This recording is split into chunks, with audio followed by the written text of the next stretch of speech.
Do you believe that we are, each of us, in our own way, wretched? That each of us has this sin inside of us, this sin with which we live, this darkness from which we suffer? I tend to think so. I don't think that, maybe I would not necessarily put things quite in those terms, but I think something like that is true, that there is a darkness in all of us, that there is some type of, I wouldn't probably use the term evil, but I think I would use the term that it is something of a crutch for your being, that you try to be good, but there is something inside of you that yearns for maybe not destruction, but something probably pretty close.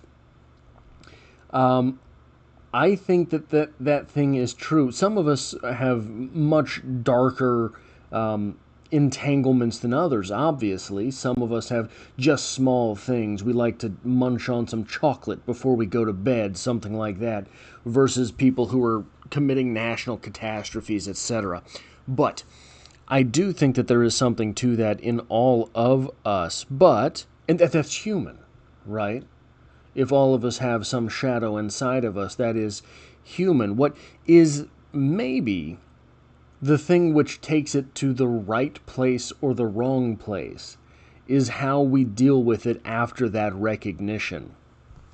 Welcome to Strip Cover Lit, where we squeeze the bigger picture out of literature. I'm Adrian Ford, and we are here for another poetry discussion, which will appear in several playlists here on the channel. Number one being the poetry discussion playlist, now over 800 videos strong. Number two being the Classic Haunts playlist, a playlist in celebration of Halloween 2025, only horror videos. Number three is the horror genre. Number four is the Edgar Allan Poe playlist, and I think that's it, but we'll see if I decide to throw any more in by the time I hit the publish button. Now, one thing that I do have to observe here that is interesting to me, I have been talking about Edgar Allan Poe on the internet for 10 years, right? Since I very first started this channel. And here and there, right? Never too concentratedly, but always a little bit of Edgar Allan Poe here and there. I have a playlist on the channel that must be close to 50 videos strong between short stories and poetry discussions dedicated to Edgar Allan Poe. Guys, I had never heard of this poem. I had never heard of this poem. It's very interesting to me, but it must be something of a zeitgeist type poem right now, because one of the ways that I was setting up this month looking for different horror short stories, horror poems, things like that, I just went to Google and said, what are some of the scariest short stories? What are some of the scariest poems? Then I wanted to get at least a little bit of Edgar Allan Poe in here, and I said, what is Edgar Allan Poe's scariest poem, right? What is his darkest poem? These types of things.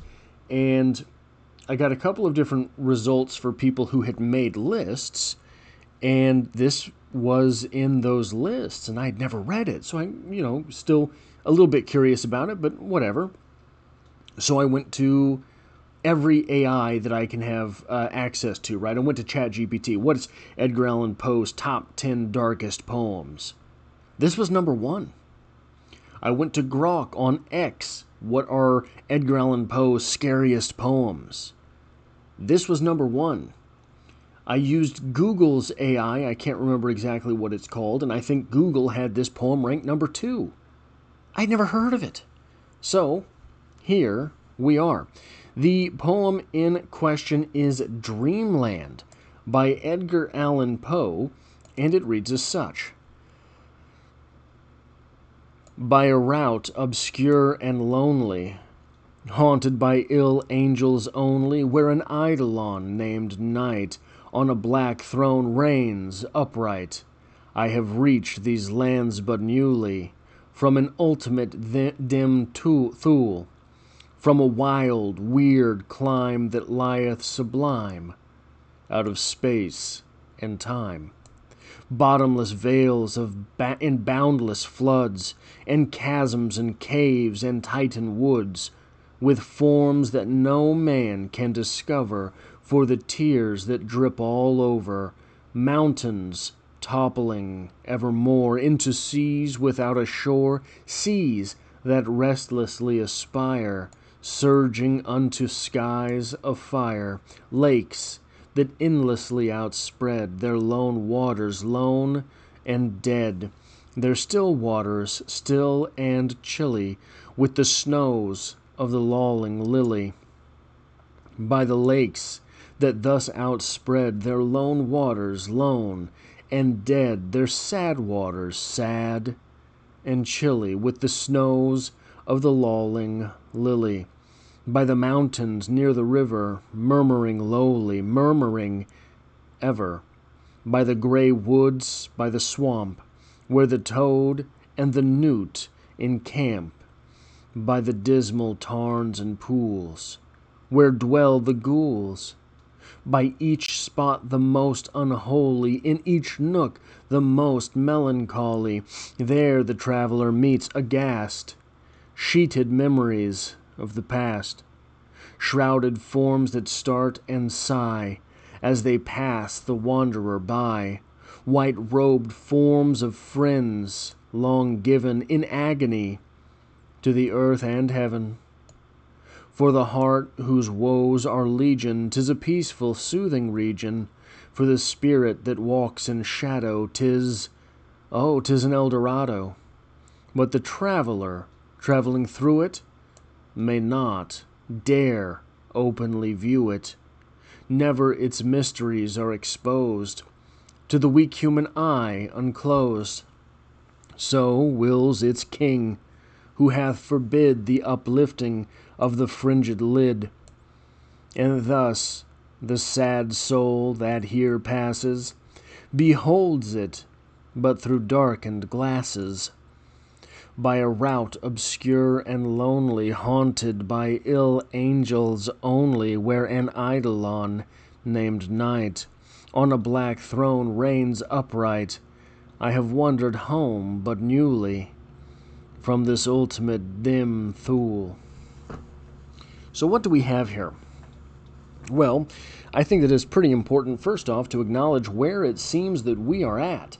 You have an individual talking about the obscure and lonely, haunted by ill angels only, an eidolon named Night reigning from a black throne. You have this echoed at the end, which we'll get back to later. But here it is in the very beginning, all the same things. We're in the same place. And that place lays out of space and time. It is eternal, isn't it? This sounds, well, it sounds a lot like hell, doesn't it? This sounds like hell, where our speaker finds himself. And it doesn't stop there. Bottomless vales, boundless floods, chasms and caves, all of these things. Seas that restlessly aspire, surging unto skies of fire. Their lone waters, lone and dead. Lone and dead. You have all of these different... And by the way, I'm just highlighting things that are the most condemning that this place might be hell, because everything is pretty close. You have ghouls here, the most unholy. But then, so I think I've made the case there, right? White-robed forms of friends long given in agony to the earth and heaven. So I think if we're not in hell, we're someplace close, right? Maybe you're not talking about the exact Christian idea of hell, but you're talking about something that is comparable. And then we have this idea that if someone is just passing through it, they cannot stand to look. Is that here? If someone is just passing through, as they pass the wanderer by... Oh, where am I lost here? I might be lost in the poem, I apologize. Anyway, someone who's just passing by can't look directly at it. They have to look through darkened glasses. Someone who is just passing by, They do not own this thing.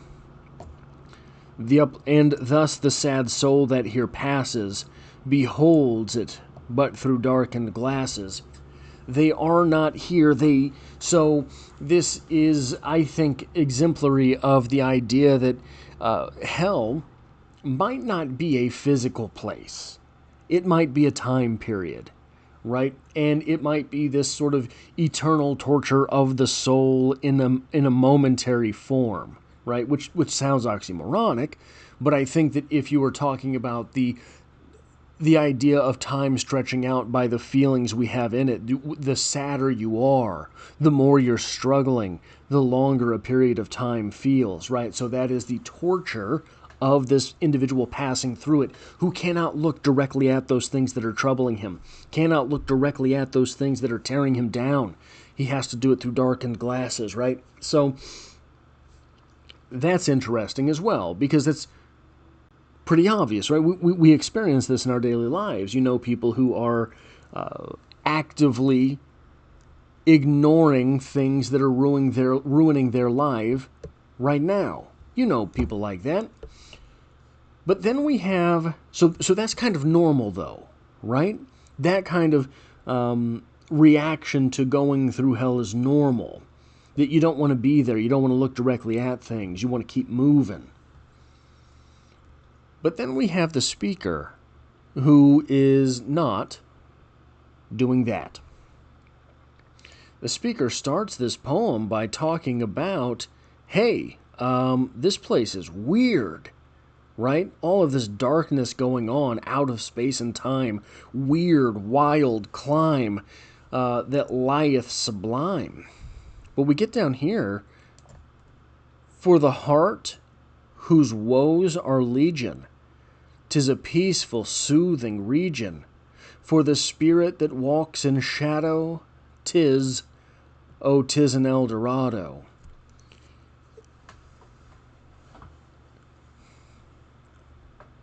The individual willing to say this is the individual who has identified with his darkness. The individual willing to say this is the individual who is saying, I am nothing more than my shadow, my darkness, my evil, my cruelness, my nastiness. That is all that I am. This is what I am. That is what is being communicated here. That is what is being said here. That for the person whose heart, for the heart whose woes are legion, for the person whose heart is multiply troubled, just massively blown out of proportion your trouble is, this nastiness that is going on all around you, well, that's where it feels right to be. That's where it feels comfortable to be. That's where it feels like you belong. For the spirit that walks in shadow, 'tis an El Dorado. Which, maybe that's just an observation. Maybe the speaker is just saying, hey man, some people really like it there. But I want to go back to this opening this opening stanza, pardon me. By a route obscure and lonely, haunted by ill angels only, where an eidolon named Night on a black throne reigns upright, I have reached these lands but newly, from an ultimate dim Thule.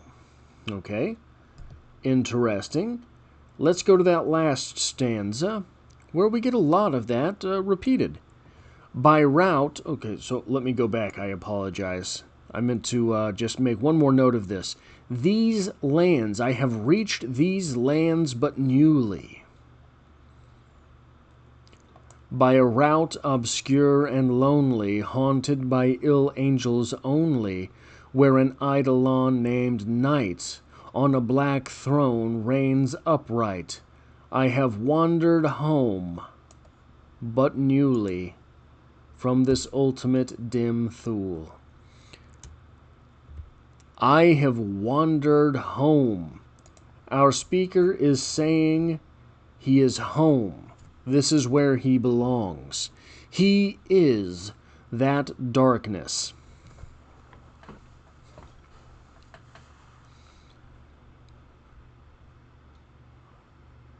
how do we deal with our own darkness?